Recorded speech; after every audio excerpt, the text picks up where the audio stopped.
अबीरा काम कर रही होती है, तभी अरमान वहाँ पे खाना लेके आता है और कहता है कि बस इतना तुमने बकबक की है, अब खाना खा लो। वो कहती है नहीं, तभी अरमान उसे ज़बरदस्ती से खाना खिला रहा होता है। रात को जब अरमान और अबीरा सोए रहते हैं, तभी एकदम से अरमान को अबीरा का हाथ लगता है, थप्पड़ लगता है। वो देखता है, तभी अबीरा अपने हाथ पैर चला रही होती है। ये कहता है अरमान कि ये रात को तो कम से कम शांति से सोती है, अब वो भी चला गया और ऐसे ही हाथ पैर मारती रहती है वो।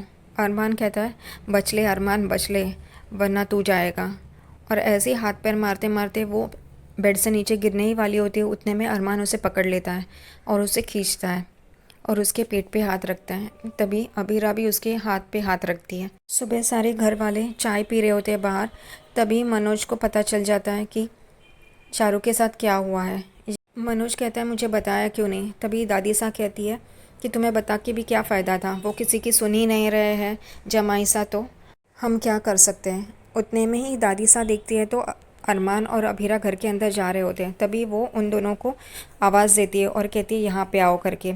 अरमान और अभीरा आ रहे होते हैं, तभी अभीरा के हाथ में उनका स्टाफ एक कार्ड रखता है। वो दोनों पास में आते हैं, तभी रोहित उठता है और चाय का कप लेके अभीरा को देता है और कहता है भाभी आप लीजिए ना चाय। अभीरा उसे लेती है, तभी उसे उल्टी जैसा होने लगता है। रोहित को समझ में नहीं आता क्या हो रहा है, सब लोग उसे देखते रहते हैं। अरमान बात को संभालता है और कहता है कि अभीरा को डेयरी प्रोडक्ट से एलर्जी है, इस वजह से हो रहा है, और वो कप वो ले लेता है। यहाँ पे दारिसा अबीरा को पूछते हैं तुम्हारे हाथ में क्या है, तो वो कहती है स्टाफ ने कुछ दिया है, और वो खोलती है। तभी एकदम से चौंक पड़ती है और चिल्ला के बताती है कि ये तो चारू और नीरज का वेडिंग कार्ड है। सब लोग चौंक जाते हैं, इतना सब कुछ हुआ फिर भी इनकी शादी हो रही है, और वो भी आज के आज 1 घंटे के अंदर। इतने जल्दी जल्दी संजय फूफा ये सब करवा रहे होते हैं। सब लोग चारू के यहाँ उसे बचाने के लिए चले जाते हैं, लेकिन रूही नहीं जाती। रूही कहती है कि चारू तुम्हें बचाने के लिए पूरा परिवार आ रहा है, लेकिन मुझे एक ज़रूरी काम करना है। वो चाय पीते पीते आउट हाउस में जाती है और वहाँ पे अभीरा ऐसे क्यों बिहेव कर रही है या कुछ छुपा रही है, इस वजह से वो आउट हाउस में सबूत ढूंढने के लिए वो पीछे रह गई होती है और उसे कुछ नहीं मिलता। लेकिन जाते जाते देखती है तो अरमान और अभीरा की तस्वीर थोड़ी सी टेढ़ी होती है। वो सीधी करने जाती है, उतने में ही उस तस्वीर के पीछे से वो रिपोर्ट उसे मिल जाता है, तस्वीर मिल जाती है, और वो कहती है अभीरा प्रेग्नेंट कैसे हो सकती है, ये तो सिर्फ मैं ही देने वाली खुशी थी, क्योंकि जो अक्षरा मासी ने मेरे साथ किया उसकी सज़ा तो अभीरा को मिलनी थी।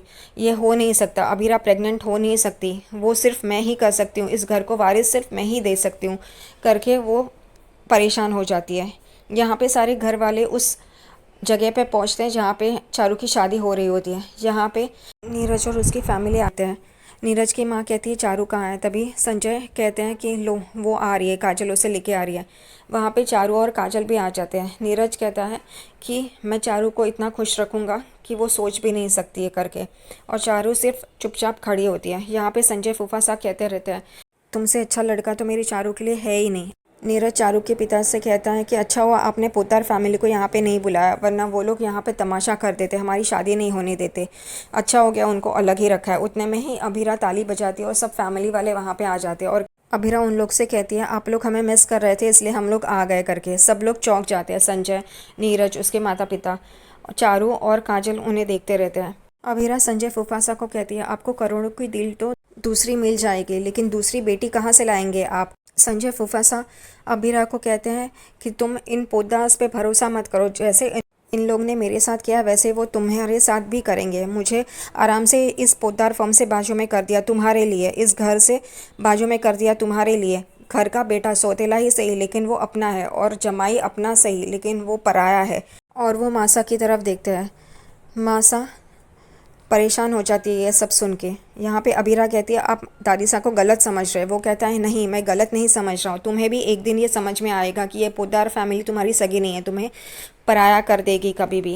उतने में मनीषा कहती है ये सब सही है, ठीक है, लेकिन आप चारू की ज़िंदगी क्यों बर्बाद करना चाहते हो। तभी संजय फूफासा कहते हैं मेरी बेटी है, मैं कुछ भी करूँ, आपको इससे क्या। तभी अरमान संजय फूफासा को कुछ बोलने ही जा रहा होता, उतने में दादी सा चीखती है, चिल्लाती है और कहती है बस करो, और वो वहाँ से चली जाती है। सारे फैमिली वाले हैरान हो जाते हैं ये देख के। बाहर दादी सा को ज़ख्म पे दर्द हो रहा होता है। उतने में ही वहाँ पे गाड़ी की आवाज़ आती है। अबीरा गाड़ी से मेडिकल बॉक्स निकालती है और दादी सा ज़ख्म पे मरहम लगाती है। यहाँ पे दादीसा को अबीरा बोलती है कि अब आप में वो दम नहीं रहा, आप पहले शेरनी हुआ करती थी लेकिन अब आपकी शायद आवाज़ नहीं निकल रही है, बैठ गई है।